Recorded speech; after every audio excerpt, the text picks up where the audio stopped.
आप तमाम साथियों को जय भीम नमो बुद्धाय। साथियों, शिक्षा सेवक और शिक्षा सेवक तालीम मरकज़ के उज्जवल भविष्य के लिए हम चाहते हैं, मुझे ऐसा अनुभव होता है कि जो परिस्थिति बनी हुई है उस परिस्थिति के आलोक में जिस तरह से हमारा प्रदेश संगठन सोया हुआ है, ऐसी स्थिति में हम तमाम शिक्षा सेवक और शिक्षा सेवक तालीम मरकज़ का भविष्य अंधकार में बना हुआ है और अंधकार में ही रहेगा।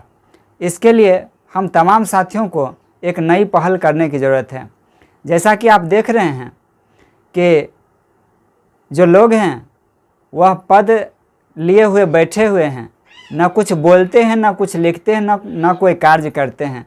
ऐसी स्थिति में जो सरकार की स्थिति बनी हुई है, तो हम लोग की और भी स्थिति दयनीय हो जाएगी। हमें अपने हक और अधिकार के लिए संघर्ष करने की ज़रूरत है और उस संघर्ष के लिए एक नई कमेटी का गठन कर ऐसे क्रांतिकारी साथी को सामने लाना पड़ेगा जो हमारे और आपके अधिकार के लिए संघर्ष कर सके। और आप लोगों ने देखा है कि इतनी जो समस्याएं उत्पन्न हो रही है, कहीं से कोई आवाज़, न कोई संपर्क, न किसी मंत्री से मिलना, न कहीं अपनी आवाज़ को किसी पदाधिकारी के पास रखना, कहीं कुछ भी नहीं हो रहा है। जब तक हम अपनी समस्या से अगले पदाधिकारी को रूबरू नहीं कराएंगे तो हमारी समस्या का समाधान कहाँ से होगा।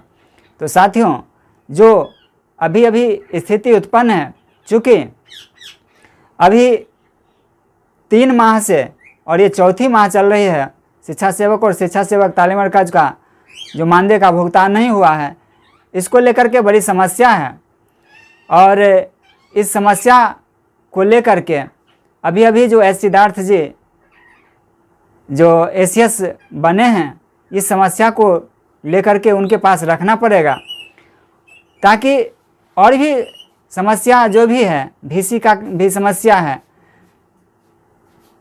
और हम लोग जो अक्षर आंचल के तहत बार बार जो पदाधिकारियों के शोषण का शिकार होते हैं, इन सारी समस्याओं को रखते हुए नियमावली संशोधन की बात को भी रखा जाएगा। इसके लिए एक मजबूत संगठन की आवश्यकता है और इसको लेकर के, इस समस्या को लेकर के हमने पर्सनल माननीय शिक्षा मंत्री महोदय के पर्सनल व्हाट्सएप पर शिक्षा सेवक और तालीम मरकज़ की समस्या को से रूबरू ही कराया है। और हालांकि उन्होंने हमारे पत्र को पढ़ लिया है, लेकिन कुछ पदाधिकारियों से बात करने के बाद, कुछ सरकार के लोगों से बात करने के बाद, टेलीफोनिक वार्ता से ये सुझाव मिला कि आप पटना आकर के हमसे मिलें, हम आपके साथ चल कर के मंत्री जी से बात करेंगे और बात करवा देंगे।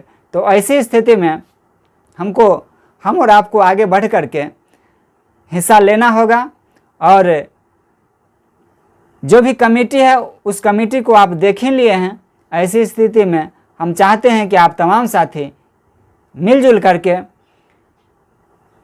पदधारी नहीं, क्रांतिकारी और उचित निर्णय लेने वाले, कार्य करने वाले लोगों को सामने ला करके एक नई कमेटी का गठन किया जाए और एक नई रूपरेखा के साथ जो विधानसभा का चुनाव अब सामने है, इस चुनाव के मद्देनज़र हम अपनी सारी मांगों को लेकर के आगे बढ़ें और सरकार के समक्ष रखें और अपनी मांग को मनवाने के लिए आगे बढ़ें।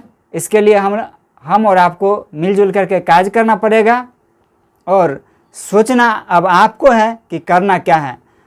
अगर हमारी ये बात आपको अच्छी लगे तो हमारा ये चैनल, हमारा नहीं आपका ये चैनल, आप दिवाकर की लाइन्स को सब्सक्राइब करेंगे, वीडियो को लाइक करेंगे और शेयर करेंगे।